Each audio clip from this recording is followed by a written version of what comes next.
Hi guys, good morning. So, lalabas ako ngayon.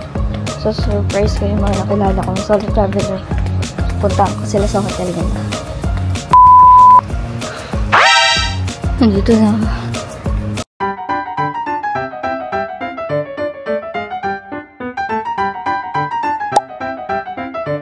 Psst, psst.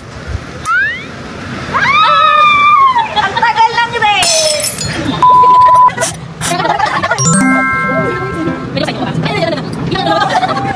Pino na yun!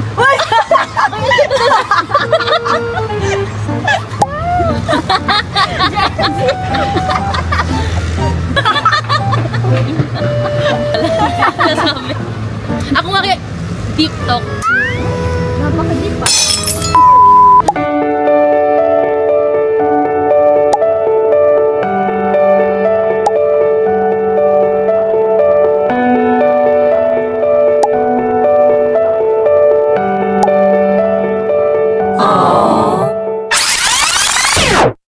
I miss this room. Will influence ka agad. Oh, ganon din sila matulog. Pabalik na ako. Mandami kasi nagpasabay nito eh. Nag-share kami nung isang solo traveler na. So,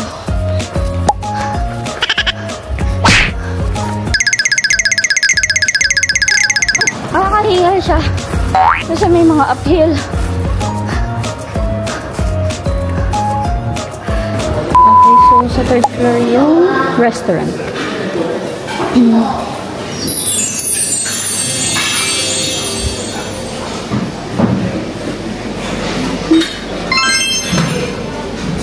Hold on. Pumpkin soup.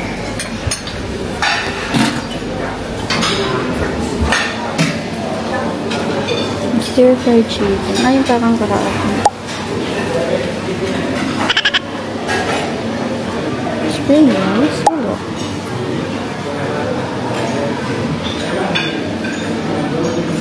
Ano ito? Mint. Sticker rice. Then, bacon and sausages. Fried rice. Pasta. Spaghetti. Mais, sweet potato, tapos mga breads. Ito ang fruits. Laki pala. Ito ang salad bar.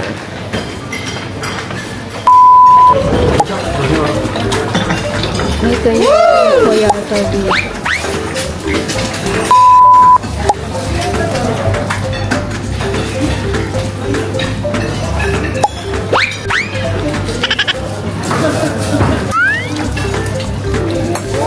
Morning.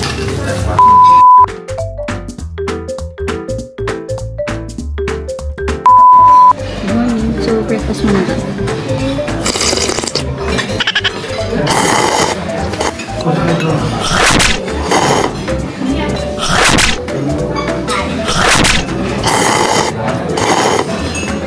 Yummy!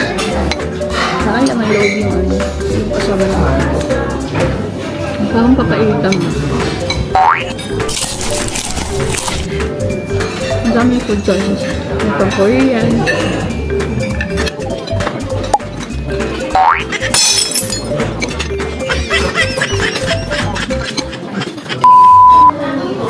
Okay, try natin to. Rice yogurt.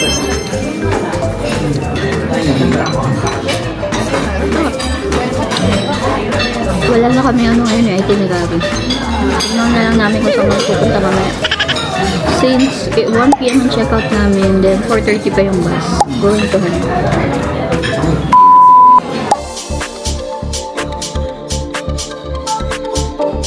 Wow!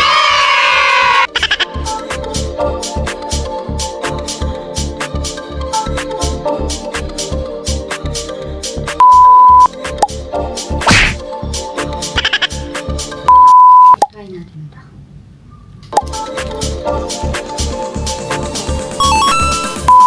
Hi guys, so nag-check out na kami 1 PM. Kasi 4 PM pa yung bus namin going to Hanoi and na-delayed yung flight namin from 1 AM, 4 AM na siya. So, siguro tatambay muna kami ng airport pagdating. Kasi expected namin mga 10 to 11 nasa airport na kami. So, yun. Ganap muna siguro ako ng motor. Mamotor ako siguro going to Viet Trekking. So, nagbago yung isip ko. Baka maglakad na lang ako going to Viet Trekking since 4 minutes walk lang siya. Hay. Baka 3 PM pa naman ako bumalik sa hotel since maaga pa. So, from Sun Plaza, makikita niya agad yung globe sa left side. Then, andoon yung Stone Church. Yan. Punta natin. So, malapit lang talaga yung ano. Ito na ako. Yung church.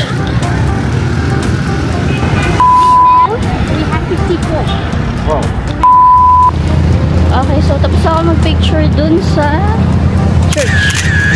Maghanap ako ng bunsya. Parang gusto ko ng bunsya. Kung wala, magpo na lang ako. Then, after nun mag-viet trekking. Tatry ko mag-motor. Yun lang. Ito na ang samplas. Okay, so naglalakad lang ako. Naghanap ako ng makakainan. Dito rin kami galing eh. Kung saan yung hotel ng friend ko. Siguro, ulit ako kakain sa kami kumain kagabi. Sakap naman kasi yun po. Ito yung Kong Coffee.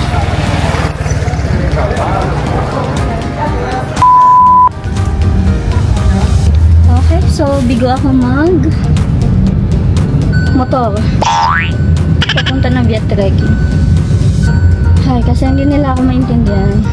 Hindi nila alam yung Viet Trekking. So, nag-grab taxi na lang ako. Siguro I'll try mamaya pabalik ng hotel. Siguro mas alam nila yung Pistache Hotel. So, update ko kayo pag nandun ako. Sana konti lang yung tao. Bye-bye!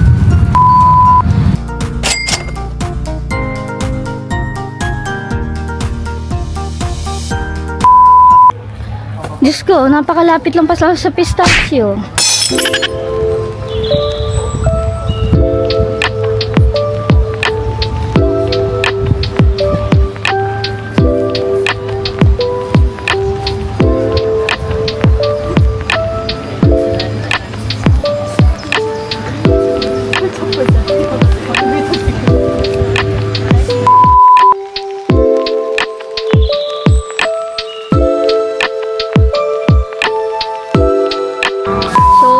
Talaga, cafe lang siya. Kala ko kasi may food. Wala kayong mga masyadong sandwiches.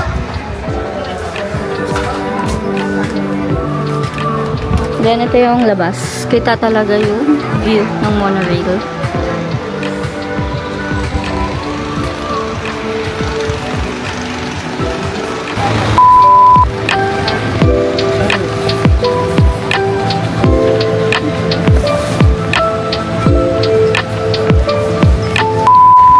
So, katabi lang pala ng Pistache itong Viet Trekking. Nagugutom na ako. Hindi ko alam kung saan ako kakain. A few moments later. Ito yung mga prices nila. Sa wakas, nakahanap ako ng bunsya. Ito rin yung malapit sa Sapa Retreat eh. Pakita ko sa inyo mamaya.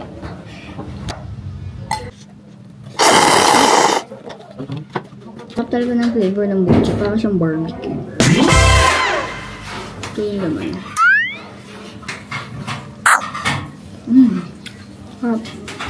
It's okay? Oh my god.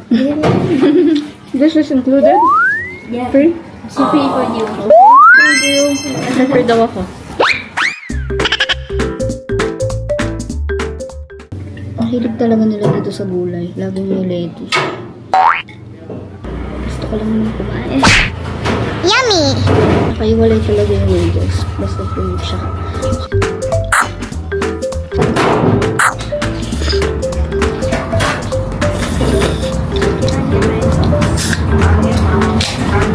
Good guys. Pumunta ako dito. Yan. Dito dito ako kumain. Pero ilalagay ko na lang yung address dito. Yan. Masarap yung bunsya nila. Then, andito lang yung Pistachio Hotel. Tapos, sa left side is papunta dyan yung Separate Pit. So, malapit lang. Siguro plano ko munang bumalik ng hotel. Iwan ko lang to. And, pabalik ko ng Viet Trekking siguro.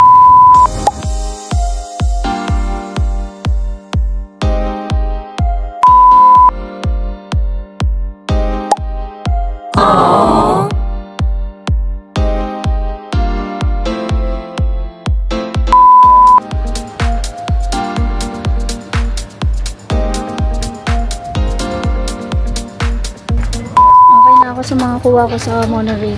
Kaya balik na siguro ako ng Pistachio Hotel.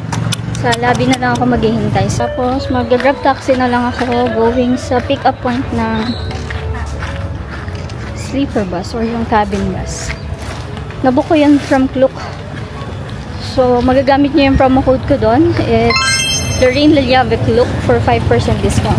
Hindi lang ako nakapag-try ng motor dito. Pero nakapag-try naman ako sa ano. Medyo nakakatakot lang din talaga. Umakit ako dito sa may infinity pool.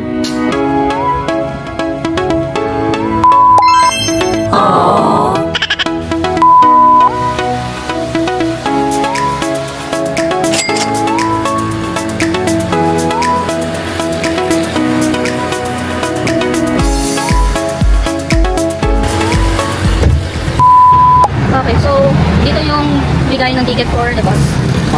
Bibigay naman sa WhatsApp yung instructions sa pin. So, hintayin na lang kami dito since 4 PM yung pick up. Ito na siguro yung bus for 4 PM. Madami na ring tao. Hello Kitty na naman ang ating sasakyan from Klook.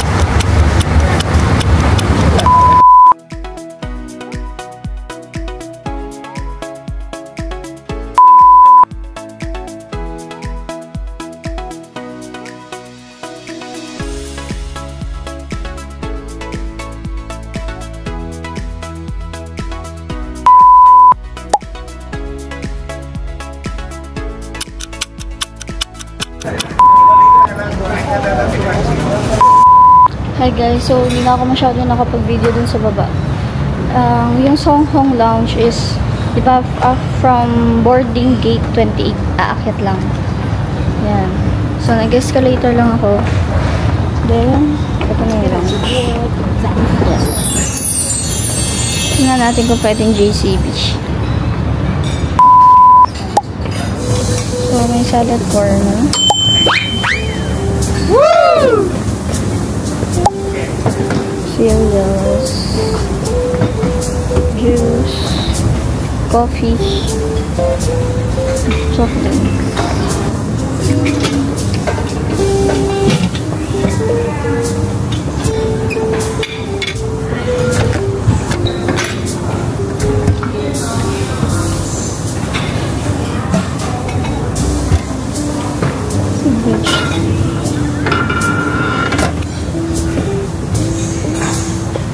Egg. Sushi. Avocado sushi roll. Try ko nga ito naman. Matsuba seafood sushi. Mga ham, cheese, breads. May noodles din. Hi guys, so andito na ako sa lounge. Let's eat. Woo!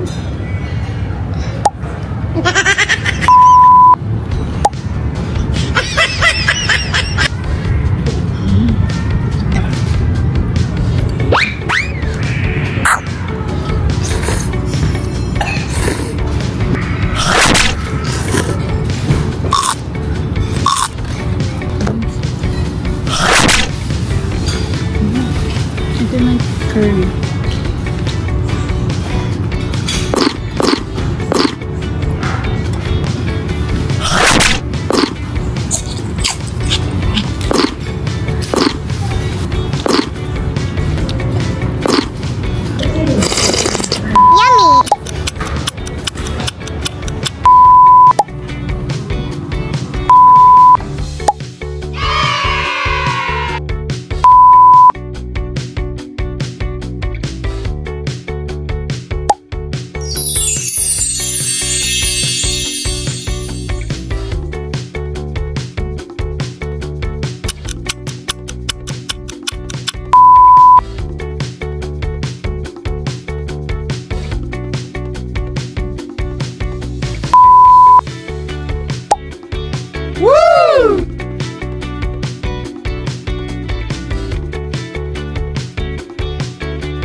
andito na kami sa Terminal 1. Hindi ako masyado nakapag-video dun sa loob. Parang naalala ko kasi lahat ng nangyari last year.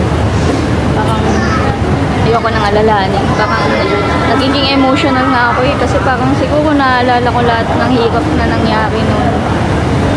Sobrang sakit. Tapos, hindi talaga ako nakalakad for 1 month or for 1 to 2 months. Yun lang. Hinihintay ko na lang yung tito ko kasi nagpasundo ako dito sa terminal. By the way guys, lagi kong ginagawa kapag nagpapasundo ako sa airport kahit sa Grab. Sa departure area ako nagpapapick up. Para hindi traffic. Madami kasi mga sasakyan kapag nandun sa arrival.